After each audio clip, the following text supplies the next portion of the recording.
Sobat Adiaksa dimanapun ada berada seluruh Indonesia, Puspinkum hari ini punya program baru yaitu Pojok Puspinkum.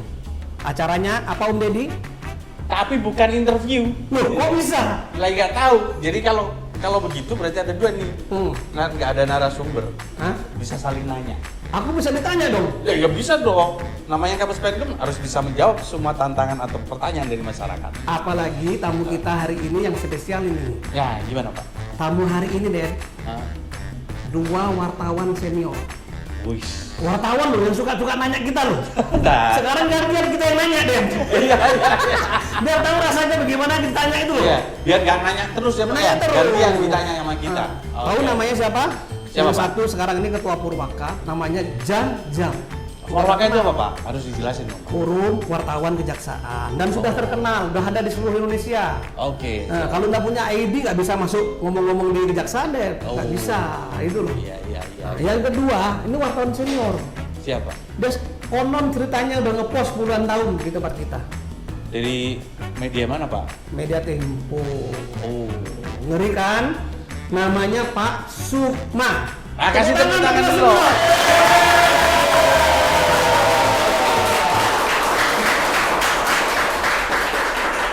Beliau berdua ini adalah wartawan-wartawan senior yang sehariannya sudah puluhan tahun berada di kejaksaan, terutama di Kejaksaan Agung. Saya mau tanya, Pak Jam dulu deh, yang lebih muda, biar lebih fresh. Kelihatannya lebih muda ya, kelihatannya lebih muda. Padahal lebih tua. Padahal lebih tua. Sudah. Nah, Pak Jam, awalnya menjadi wartawan, ya, terus kepingin di kejaksaan ngepost atau apa namanya nyari-nyari berita di kejaksaan itu seperti apa sih? Terima kasih Pak Kapus. Kalau bicara awalnya di wartawan, memang saya backgroundnya jurnalistik, Fakultas Komunikasi. Jadi sambil kuliah juga dulu sudah jadi wartawan di majalah mingguan. Tapi setelah selesai kuliah, pindah media, pindah sana, pindah sini, terakhir di Harian Terbit. Jadi ngepost di kejaksaan ini sebenarnya bukan kita yang minta, itu tugas dari instansi. Oh, berarti wartawan ini ada di beberapa instansi, ada di polisi Ada. juga, ada di kejaksaan, ada di pengadilan, seperti itu Pak. Ada di DPR, DPR juga ada. istana, kementerian gitu. Biasanya itu setiap 2 tahun sekali di rolling. Nanti di redaksi tentu ada penilaian. Ini wartawan ini cenderungnya kemana, cocoknya gitu. Mungkin saja redaksi saya waktu itu menilai saya lebih condong di Kejaksaan. Karena suka nanya kali gitu ya. Sebenarnya dimanapun pasti Harus suka nanya. Ini Kalau masalah kalau wartawan nggak nanya jadi apa jadi ya? ya, mungkin dia hanya typing aja, notis gitu. Ya. Nah, sekarang pertanyaan saya sama dengan Pak Jam. Kalau Pak Sukma awal mulanya ngepost di kejaksaan itu seperti apa? Hampir sama dengan Pak Jam. Saya di sini tahun 2000 ya, tahun 2000-2001. Waktu itu sebelum di Tempo, saya di sebuah media di masih Jakarta. Saya dapat penugasan aja waktu itu dan diminta untuk meliput Kejaksaan Agung dengan cakupan wilayah tidak hanya Kejaksaan Agung, tapi ada wilayah di Jakarta Selatan, Pengadilan Negeri Jakarta Selatan, Mabes Polri. Nah kebetulan Kejaksaan Agung lebih banyak waktu itu. Sampai tahun 2004 sempat vakum, artinya dipindah-pindah ke des lain, ke DPR. Balik lagi ke kejaksaan, jadi sebenarnya rolling aja muter. Itu udah berapa tahun itu Pak? Kalau dihitung ya ada 20 tahun. Hampir saya masuk kejaksaan juga 20 tahun dong. Saya di sini zamannya Jaksa Agungnya Pak Marzuki Darusman. Oh, 2000. iya. Presidennya waktu itu Pak Gus Dur, terus Jaksa Agungnya Pak Marzuki Darusman. Sempat vakum, artinya jarang kesini ya. Itu pas Basrif Arif, Pak Jaksa Agung. Berarti Jadi baru dong, kalau Pak Basrif Arif baru dong. Ya, kemudian saya balik sebentar cuma muter aja kan. Karena juga kesibukan di, kalau dulu kan reporter masih ada istilahnya, orang menyebutnya reporter, report muter-muter gitu ya. Nah, kemudian saya naik menjadi naik menjadi redaktur, ada istilahnya juga redaktur. Report mendak-mendak dan ngatur-ngatur kira-kira gitu. Jadi Bukan diatur sama pejabatnya kan, bukan diatur sama pejabatnya. artinya mengatur teman-teman bagaimana bola liputan itu harus dapat isu-isu menarik, itu yang mengatur redaktur. Jadi di kantor ya di belakang meja, saya lebih sering baca di belakang meja, Jadi harus mengatur bagaimana reporter di lapangan agar tidak kosong, tidak idle gitu ya. Dia harus mengatur, termasuk di beberapa pos yang saya tangani waktu itu Polkam dan keamanan, termasuk di Mahkamah Agung, termasuk di Kemenpolkam, Dan termasuk kejaksaan. Polri, jadi kejaksaan juga termasuk. Jadi ketika di kantor lebih banyak ngatur teman-teman aja. Gitu. Suka dukanya, suka dukanya. Kalau di kejaksaan ini kan terkenal penegak hukum, dulu serem-serem lah itu Pak ya. Kalau sekarang kan kayaknya sih nggak ada yang serem deh, kayak saya ganteng semua dah gitu kan. Nah, suka dukanya di liput di kejaksaan itu seperti apa? Pak Jamdam dulu deh, kayaknya sering dibentak-bentak atau sering bentak-bentak jaksa nih. Nah, juga sih sebenarnya bagaimana kita memahami psikologis narasumber itu. Wah ini nih. Ya, kalau dia lagi kita lihat kurang srek, jangan kita tanya sesuatu yang bikin dia kesal gitu kan. Yang dia bikin kesel itu biasanya apa? Punya Misalnya- penyakit kali enggak? Nah, misalnya gini, dia baru turun dari mobil dinas, Mungkin di rumah lagi kesel ditanya. di jalan gitu ya, mungkin dengan keluarga atau apa, tiba-tiba wartawan kan langsung doorstop gitu ya. Nah, itu jangan. Nah, kita sapa dulu, senyum, nanya apa. Cari momen yang pas, cari angle yang bagus, Ya, baru cari nanti- suasana yang manis. Ya, baru nanti kita tanya apa yang menjadi tor dari kantor atau yang kita tanya gitu. Jangan langsung begitu ketemu pejabatnya misalnya langsung kita tanya, kacau kita nanti. Bisa-bisa disemprot sama dia. Itu dukanya. Kalau sukanya gimana? Kalau sukanya ya paling ya karena kita sudah lama tentu. Kalau kita butuh misalnya wawancara, informasi yang Lebih cepat. malam-malam atau apa bisa langsung kita telepon. On call ya. On call. Kayak saya lah on call lah. Bukan cowok panggilan dong saya. Bukan Bukan dulu dong.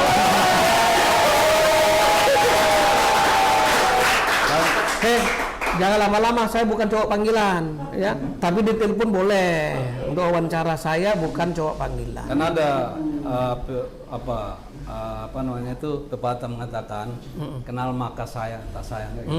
Jadi kalau pejabatnya udah kenal kita pasti dia ngangkat kan, dia jawab. Enak lah ya. Sekarang hubungan kita Puspenkum ini dengan wartawan ini, menurut rekan-rekan wartawan itu seperti apa sih?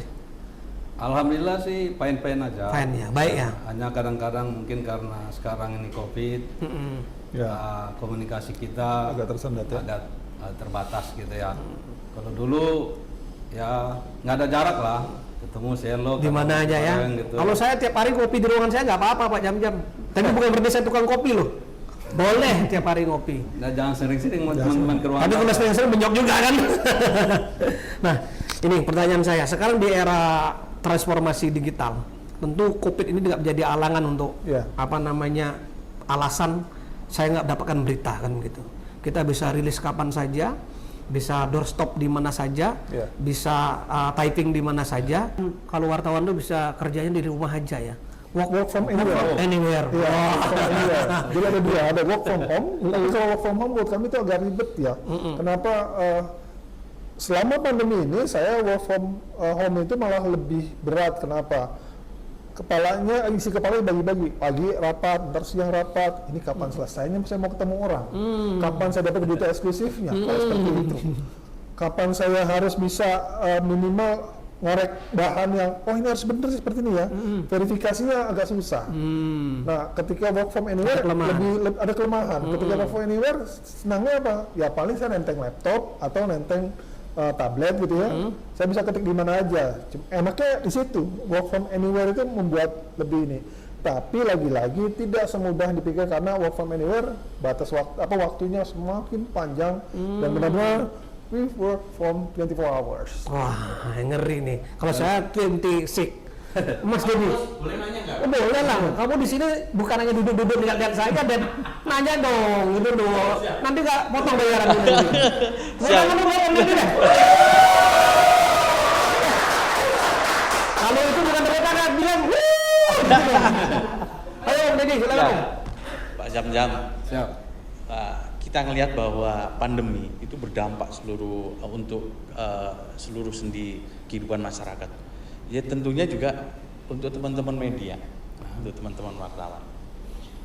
Ada nggak dampak perubahan budaya kerja, etos kerja selama pandemi itu? Akhirnya kan gini, teman-teman media itu kan lebih dapat mengeksplor narasumber, informasi berita segala macam itu kalau bisa langsung berinteraksi.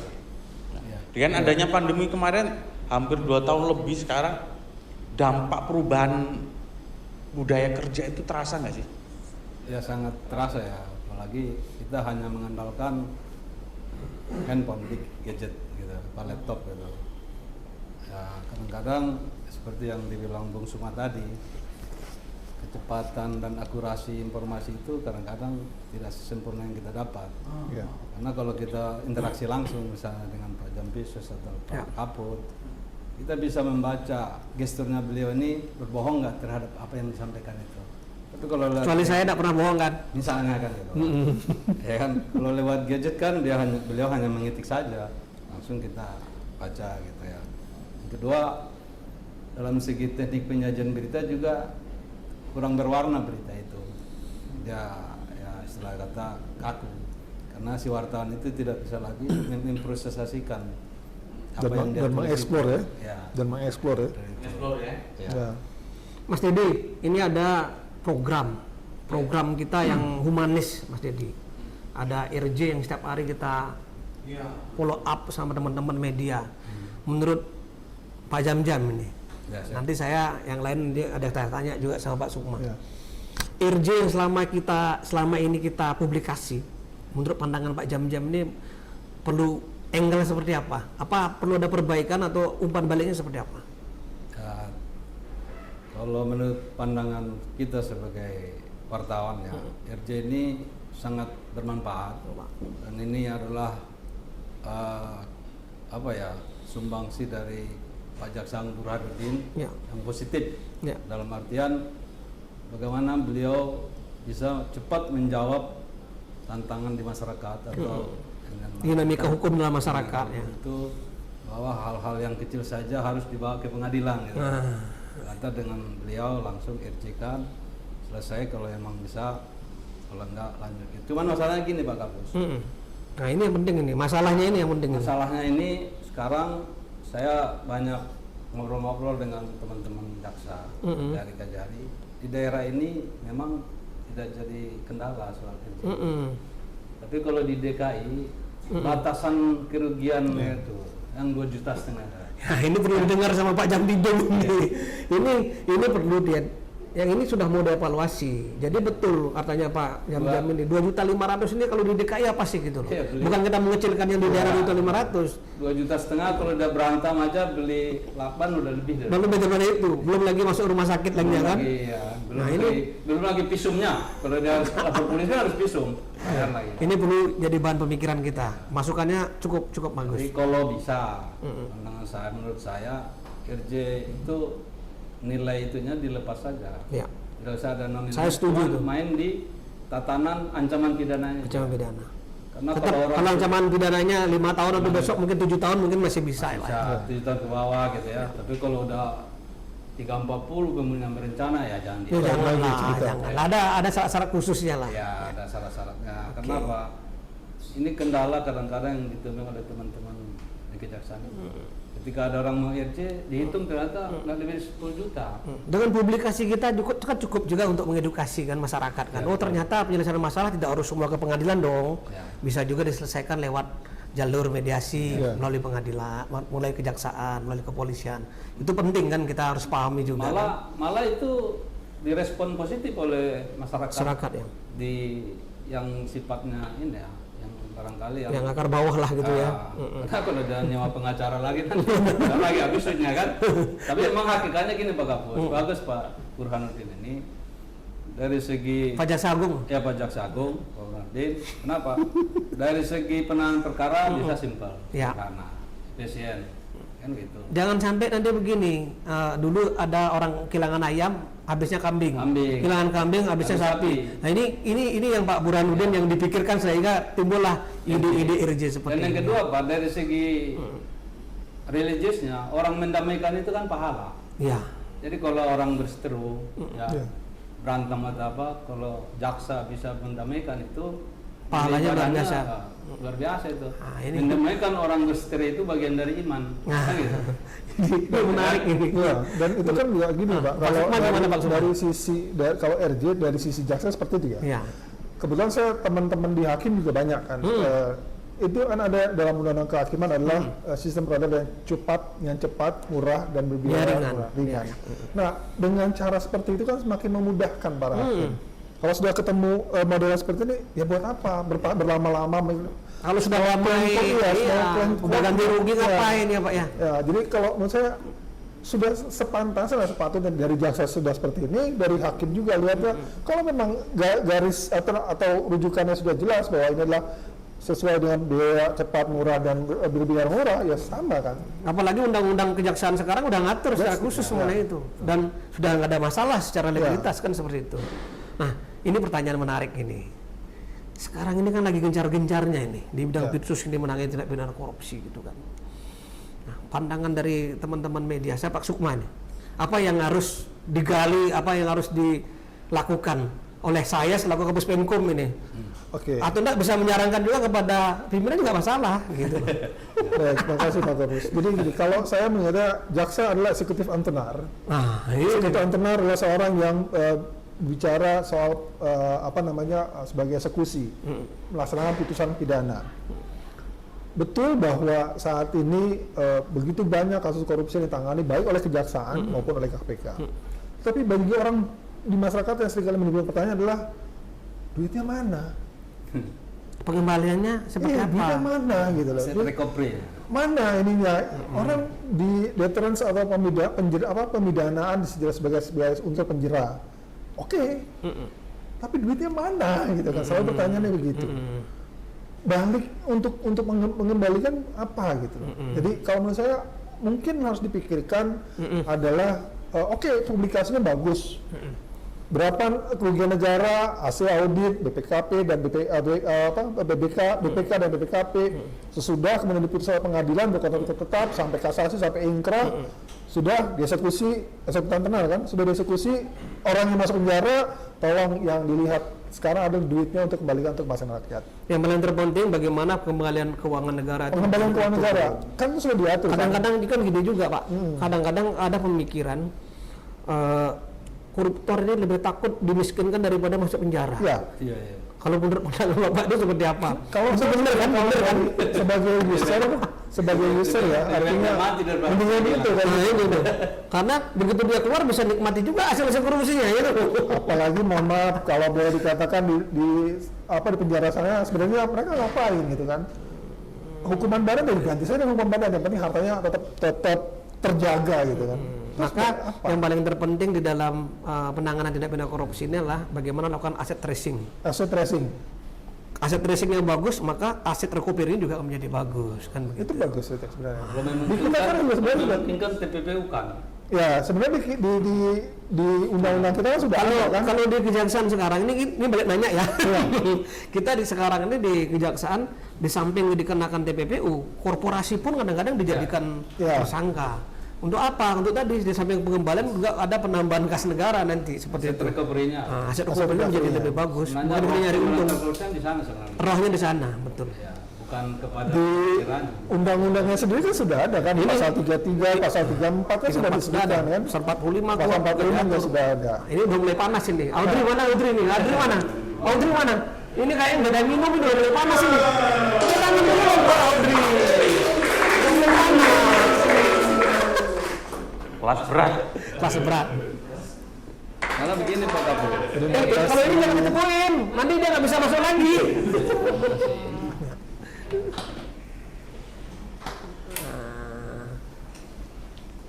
Ini buat saya. Kamu mau nanya? Ada pertanyaan spesial buat mereka? Wah, boleh nggak Pak kalau saya nanya? Boleh dong. Gus Menkom apa aja boleh. Ayo Dri, kamu nanya Dri. Nanya yang ganteng, yang lebih ganteng. Saya mau nanya aja sih Pak, backgroundnya waktu dulu kuliah pendidikan itu tuh apa ya Pak? Kok sampai bisa akhirnya jadi jurnalis, terus wartawan, terus akhirnya ngerti semua tentang masalah hukum itu gimana ya Pak? Nah, Saya dulu ya, Sud. kalau Jadi, perempuan itu gini, manis Pak. pertanyaannya. Kalau saya memang ketika kelas 1 SMA sudah ingin jadi wartawan. kebetulan memang abang saya wartawan, kami keluarga dari keluarga jurnalis. Sehingga ketika saya lulus SMA, saya kuliah di jurnalistik. Nah, jadi wartawan ini sebenarnya gampang-gampang susah. Kenapa saya bilang begitu? Seorang wartawan itu harus dituntut mengetahui banyak hal, segala hal. Walaupun dia tidak mendalami, minimal dia mengetahui. Kayak saya, background saya komunikasi. Jadi sarjana komunikasi. Sedikit belajar hukum di kampus kan. Paling Harus tahu hukum juga kalau kamu ngekos ini. Antar hukum. Tapi nanti di liputan itu kita akan diajari oleh alam, keadaan alam istilah saya. Harus bertarung kamu dengan alam, Audrey. Kalau kita liputan di DPR, pasti kita nanti belajar Bicara tentang politik. politik. Nah, itu loh. Tergantung kamu mau diem di mana. Kalau kamu di kejaksaan harus belajar hukum. Kalau kamu di sama artis, ya belajar sama selebritis Malah, kamu. wartawan yang nggak punya background spesifik itu lebih jago-jago tingkat intelijensinya. Bisa adaptasi gitu ya Pak. Ya adaptasinya dia ingin menggali, eksplor ilmu pengetahuannya. Kayak saya, dari mana saya mengerti fakultas hukum, tapi strategi hukum, ya pengacara pun mungkin bisa berguru sama saya kan. Ini yang penting. Pak Sukman mau jawab nggak? Saya lulus Universitas Indonesia di Fakultas Sastra, kemudian saya mengambil SH lagi, Jadi nggak salah. kemudian baru mengambil magister. Fakultas hukum. Tapi Fakultas Hukum. kayaknya penting juga bakat ya. Saya di Wartawan juga perlu zaman- bakat kan? Ya, Yes namanya. ya ada talent, ada passion. Passion. Di masa kuliah di semester 4 itu saya sudah memimpin sebuah majalah kampus. Waktu itu menjadi redaktur pelaksana di majalah kampus dan menulis, karena saya waktu di Fakultas Sastra lebih banyak menulis soal seni. Meskipun skripsi saya adalah soal applied linguistik yang murni karena bicara soal teknik akustik. Jadi agak menyimpang. Jadi kamu udah paham kan Audrey? Harus latar belakangnya harus ada juga. Mbak mau jadi pendidikan. wartawan Pak? Tertarik nggak? Passion ya Pak. Passionnya harus Pak, ada. benar, Pak. Kamu passionnya udah ada, cuma kamu tertarik apa enggak? Cuma itu aja. Udah Audrey ya? Udah jelas ya? Banyak ya, Ya Pak. nanti kalau mau kepingin jadi wartawan, belajar sama om-om tadi itu. Jangan belajar yang lain. loh. Jangan om dong, kelihatan Mas. Ada pertanyaan Om Deddy? Kalau tidak ada. Nah, saya ini mungkin yang sering terjadi pada Bang Sukma dan Ketua Forwaka. Bagaimana sih sekarang ini organisasi pers sendiri dengan berkembangnya Media sosial. terus kemudian media Digital. online, segala macam digital.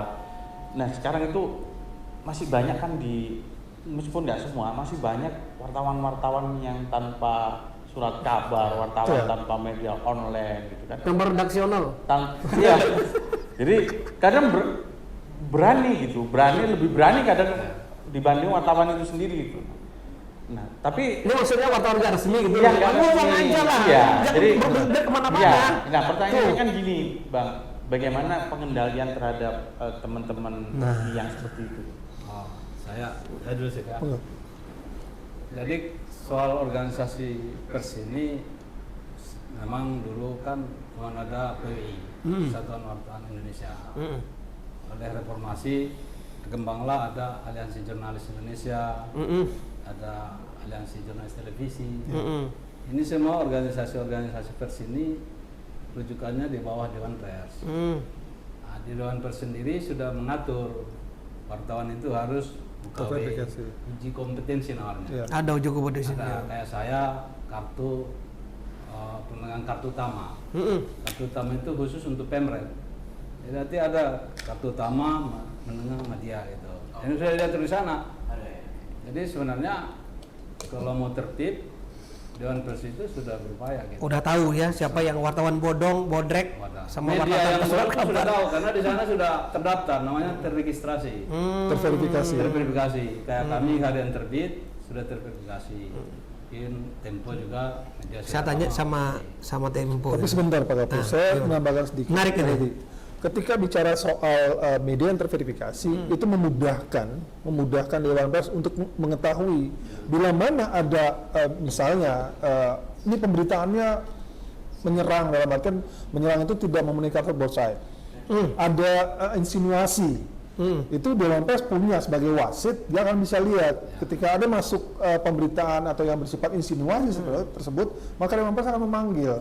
Misalnya seperti ini contohnya, Ini semakin menarik ini. ya misalnya begini, ada berita yang menurut ketika pihak yang diberitakan itu merasa ini kok Saya belum pernah ngomong ini.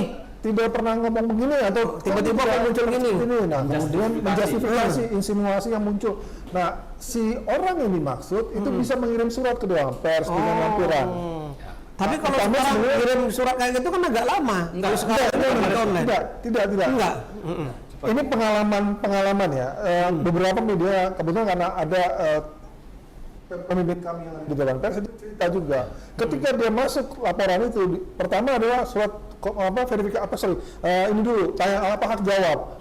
Tapi bersama dengan hak jawab itu terbuka juga ke Dewan Pers dengan lampiran. Dan ketika isinya itu menunjukkan, oh ini kok ini tidak memenuhi azas jurnalistik, tidak memenuhi kalau otomatis kalau memang medianya terverifikasi dipanggil. Kami Nah, ini nih. Itu nggak Beda jangan macam-macam ini. masih diminta untuk di mediasi. Yang macam-macam. Di mediasi ditanya ini bagaimana atau seperti apa yang menjadi keberatan, apa yang menjadi ada sifat-sifat bukan sorry, ada bagian-bagian yang dilakukan untuk menjelaskan untuk clearance persoalan ini bagaimana. Nah, bila mana media yang terverifikasi itu dinyatakan bersalah dan harus membahas jawab itu harus kita buat. harus dibuat. Pertanyaannya, kalau yang nggak mau gimana? Oh, jangan salah. Dalam undang-undang pers itu ada ketentuan perdata yang harus membayar berapa.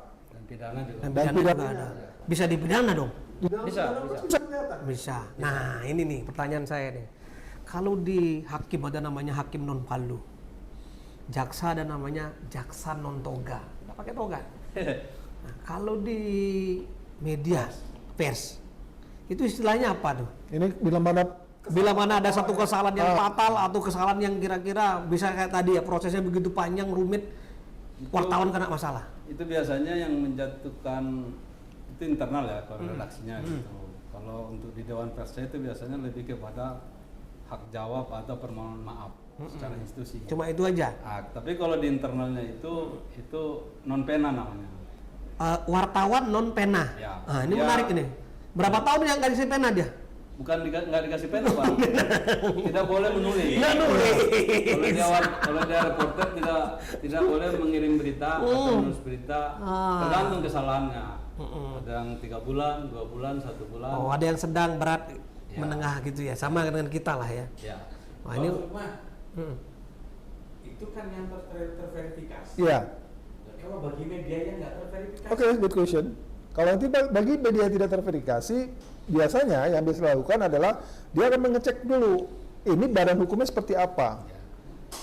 Badan hukumnya seperti apa? Memang ada beberapa media yang punya SIUP, tapi belum terverifikasi. Maka ini disarankan oleh media pers biasanya akan ditanya dulu.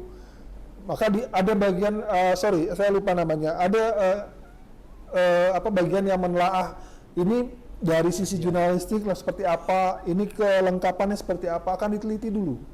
Nah, kalau belum terverifikasi akan diberitahu bahwa kepada pihak terlapor ini media belum terverifikasi.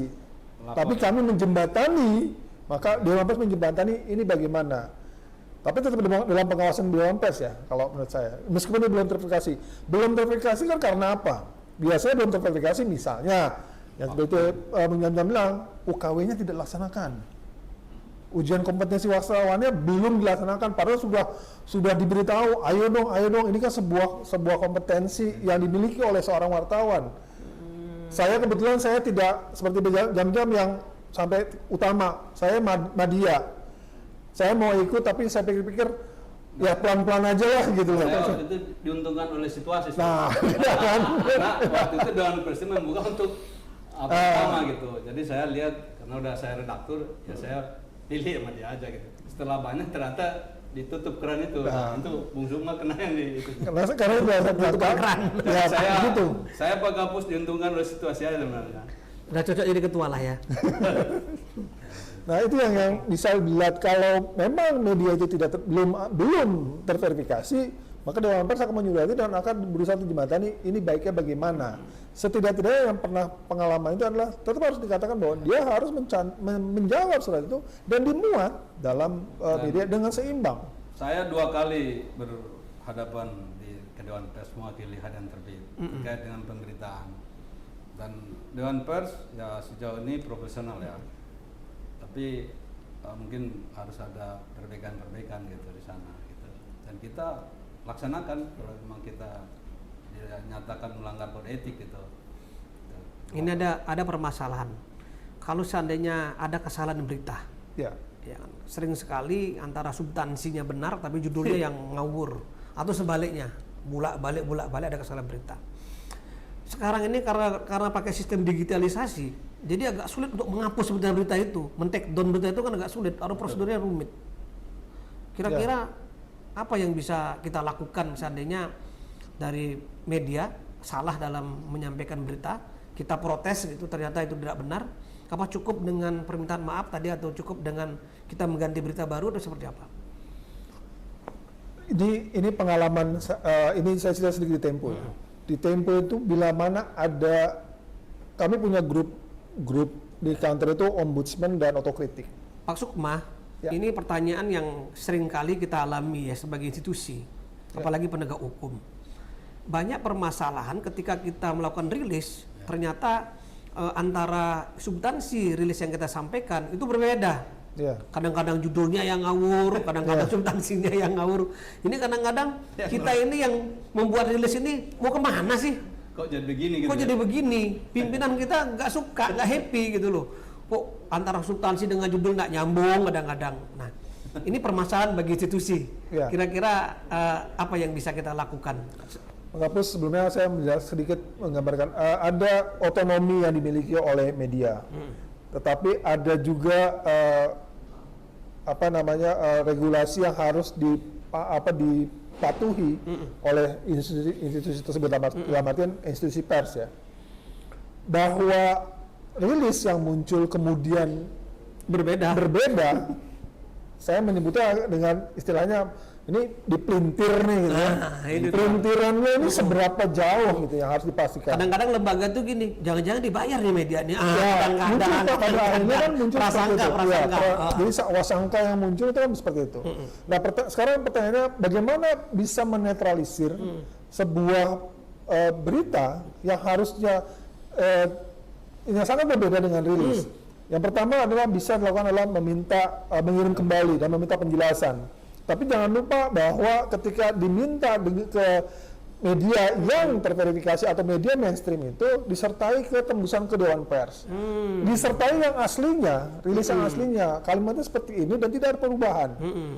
Nah, biasanya setelah itu nanti Dewan Pers akan memanggil. Tetapi di internal pers sendiri, kalau saya mencontohkan di saya aja, kalau ada surat masuk seperti itu di grup kami, di otokritik dan di ombudsman internal kami, itu pasti rame.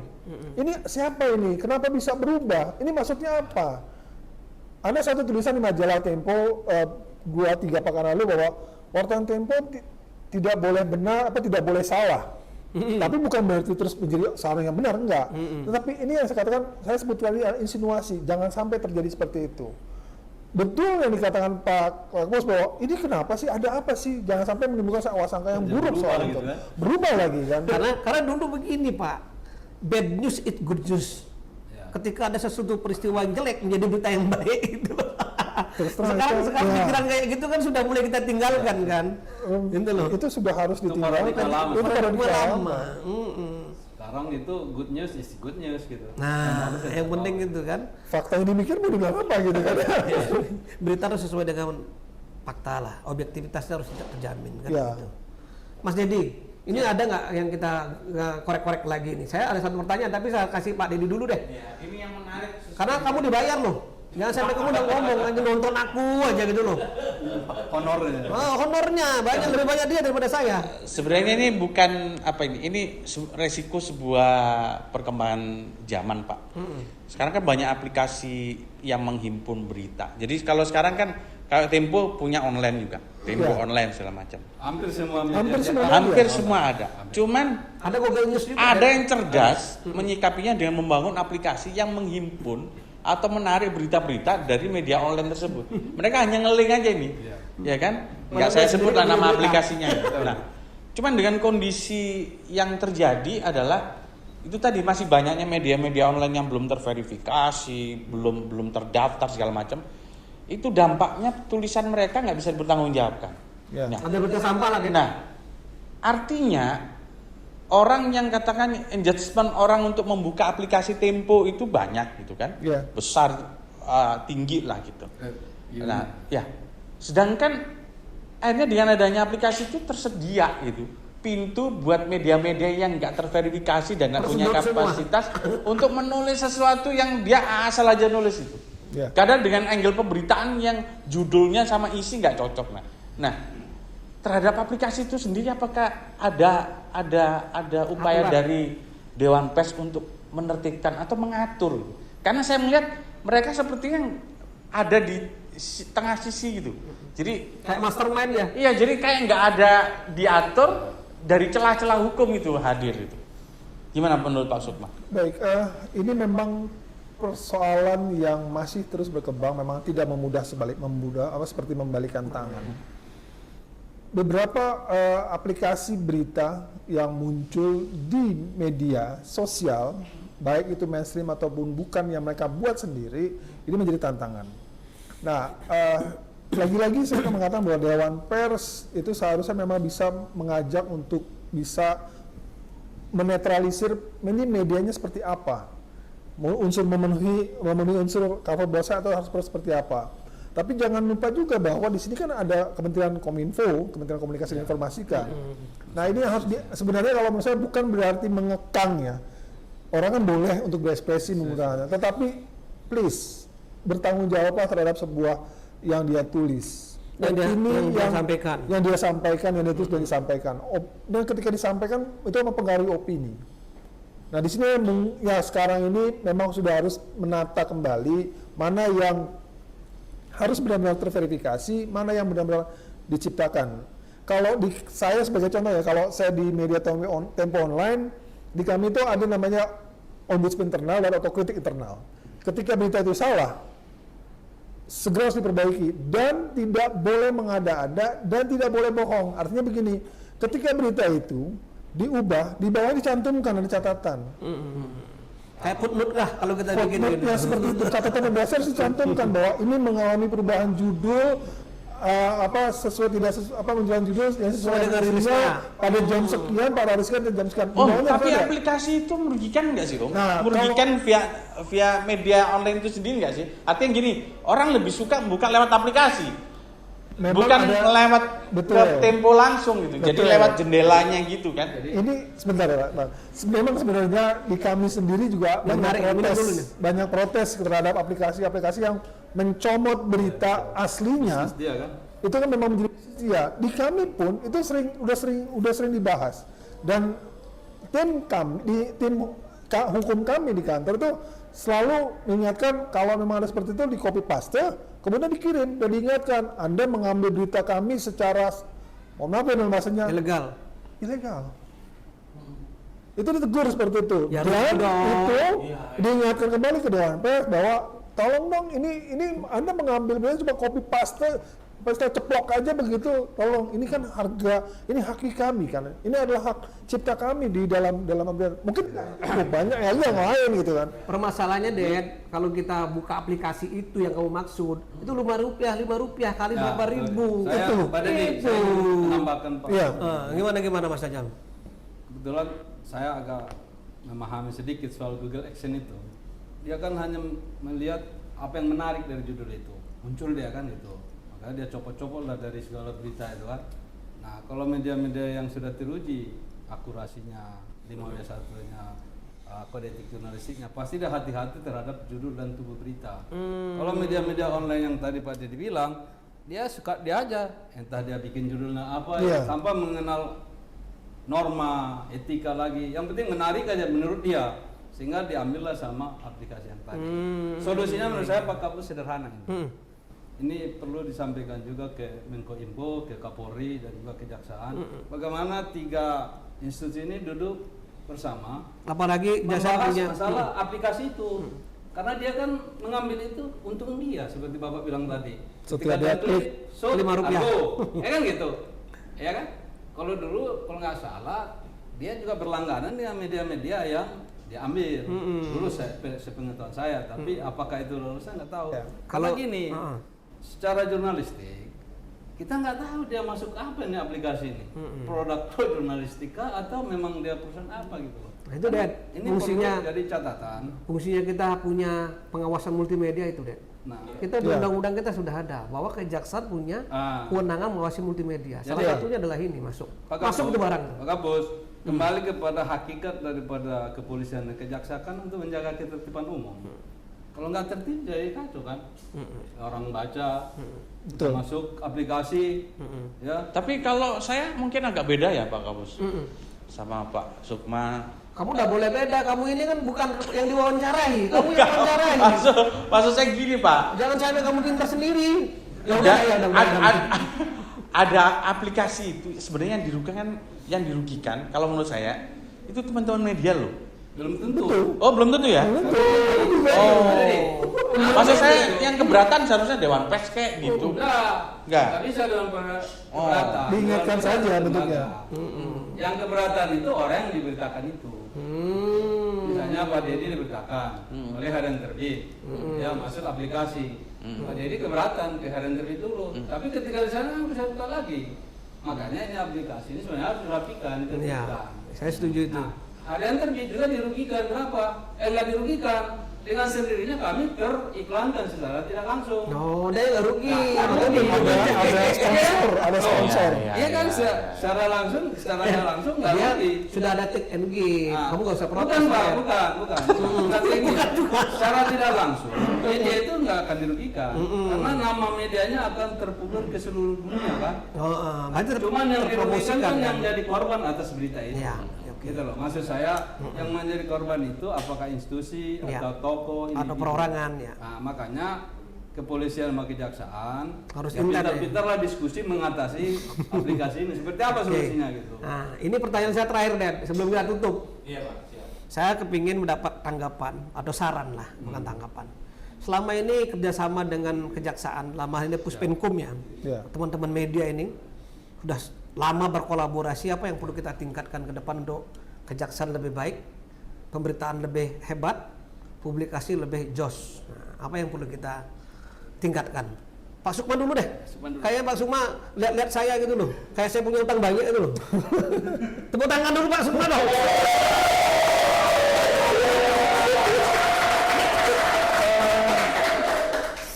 Apa ya, kalau buat saya yang sudah hampir 20 tahun jadi wartawan dan meliput di sini juga sudah lama,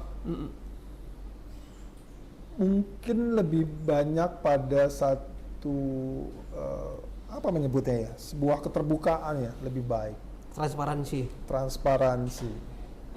Seperti di awal tadi saya katakan bahwa misalnya anti korupsi soal aset recovery atau uang Oke. pengganti kerugian uang negara Ya lebih banyak keterbukaan dan dengan transparansi. transparan seperti itu. Nah, memang harus diakui bahwa ketika bicara soal penyidikan itu kan tidak mudah. Ada marka, ada rambu-rambu yang dikhawatirkan bisa menghilangkan barang bukti segala macam. Tetapi buat saya manakala memang ini sudah saatnya, tolong diangkat kemudian menjadi, karena apa? Satu, ini untuk memberikan citra yang baik bagi Saya kejaksaan. setuju. Yang kedua adalah ini sebagai mengukur kinerja kejaksaan terhadap publik. Yang ketiga, bagaimana sinergitas dengan lembaga yang lain. Jadi bukan artinya Yang keempat menciptakan kepercayaan juga. itu yang trust Paling penting. yang paling tinggi di situ. Dari Kalau- semua itu kalau tidak ada please. dari semua itu akan menimbulkan akuntabilitas bagi kejaksaan. Tentunya Tentu kayak saja kita seperti inginkan. sinergitas seperti itu munculnya seperti itu. Saya hanya menginginkan satu gambaran yang dengan media sosial yang begitu banyak sekarang ini semakin mudah orang mendapatkan dan tidak terpinggirkan informasi yang ada. Di samping juga informasi yang disampaikan itu benar-benar pure adalah fakta yang memang disampaikan. Jadi tidak ada lagi hal-hal yang Disembunyikan. melintir sana, melintir sini. Enggak lah, Pak. Paling Saya Pak- cuma minta itu aja gitu loh. Saya sependapat, setuju. Kalau Pak Jam-Jam, apa yang perlu kita perbaiki hubungan kita lah? Paling enggak saya dengan Pak Jam-Jam lah gitu. Sebenarnya kalau hubungan Puspen dengan wartawan itu sudah sangat baik ya. Ya, terima Ini kasih Pak masalah- Jam-Jam. Ya ini hanya terkendala oleh COVID. Mm-mm. COVID ini membuat segalanya berantakan tanda kutip. Dulu Pak Kapus, Mm-mm. sebelum COVID itu kita itu hampir setiap Jumat ada kopi morning di sini. Mm-mm. Jam-jam 9, jam 10 atau habis sholat Jumat. Dad, kamu pikirkan dulu, Dad. Ya. Dan itu Catat. itu apa yang didiskusikan terkait masalah atau kasuistik yang lagi hangat saat itu. Jadi di Kupir Mudeng itu kita bisa diskusi Diskusi banyak. itu menghadirkan kalau misalnya masalah money laundering atau apa di Pidum, orang Pidum yang kita undang ke sini, bisa Direktur Ohardanya, bisa Direkturnya, bisa Pak Iya, Jadulnya. iya. Itu juga dengan Pak Pisus, bisa Dirdik. Datum juga jangan lupa. Datum, Kita hadirkan di betul. sini. Bagaimana Itu dia tergantung mendampingi. situasional Pak. Ya. Apa yang hangat saat itu? Itulah yang dulu pernah kami lakukan. Saya setuju tuh. Nanti Tapi- itu saya jadikan bahan masukan. Ya, tapi setelah COVID kemarin, ya sampai hari ini, ya kita hanya jumpa hari ini. Belum gitu, ya, Pak. ya. Ya kan? Kita kan nggak tahu. Ya kan? Jadi sekian teman-teman Sobat Adiaksa di seluruh Indonesia. Obrolan kita cukup menarik, cukup panas juga. Walaupun suasananya sedikit Dingin. ya. Mudah-mudahan ini bisa bermanfaat bagi kita semua. Ya, inilah orang-orang yang kita hadirkan itu bukan main-main, adalah tokoh-tokoh yang memang terlibat langsung di kejaksaan, yaitu tokoh-tokoh wartawan senior. Sekian dan terima kasih, semoga bermanfaat untuk kita semua. Tepuk tangan untuk kita semua.